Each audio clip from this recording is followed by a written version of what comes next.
My name is Danny Topaz, and I'm pleased to host this News Now Health Update.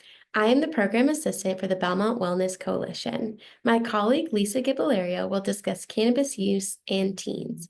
Lisa is a public health educator at Wayside. So, Lisa, what do we know about marijuana use in teens in Belmont? Thanks, Danny. So we know from the Youth Risk Behavior Survey, which is given to Belmont students in grades 7 through 12 every 2 years, and this survey has revealed that about 25% of our high schoolers are using cannabis in some form. And we also know that the number tends to trend upward as the kids get older. Oh, interesting. Do we have any sense of the root causes?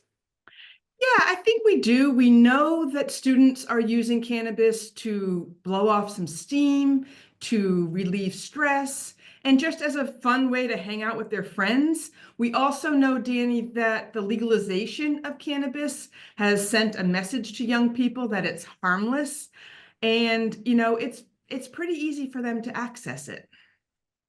So, given that it's not harmless, what are the risks involved? That's a great question. So the psychoactive chemical in cannabis is THC. One thing we know for sure is that THC is much stronger. It's present in higher doses than it used to be. And we know that THC impacts their ability to make good decisions. It can impact their coordination, their ability to drive well. If they happen to be on a bicycle, it'll impact their ability to ride their bicycle well. We also know that with cannabis as well as alcohol, that if kids are using regularly or people in general are using regularly, they are at risk for developing addictive habits, for developing a dependency.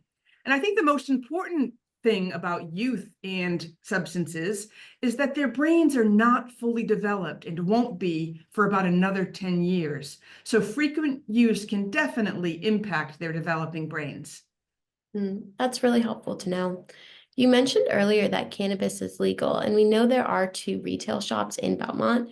What guidance do you have for parents who want to have an edible once in a while? Is it any different from having a glass of wine with dinner? That's a great question. I would say it's not significantly different. It's parents are of legal age.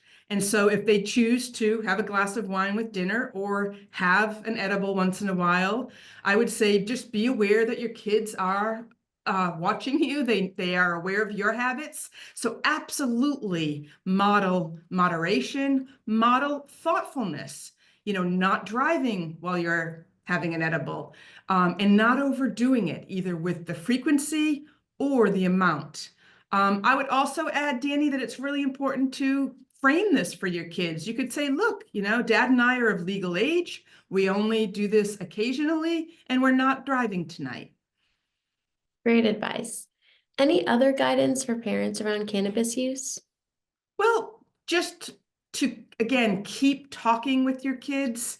It's really important to have ongoing conversations where you get a chance to express your concerns, you get a chance to talk about those risks, and you might, have open-ended conversations about why they want to experiment either with cannabis or with alcohol. So I would say keep the conversations going and listen to what your kids have to say. Thank you, Lisa. This is important and helpful guidance. We will see you again for another News Now Health Update.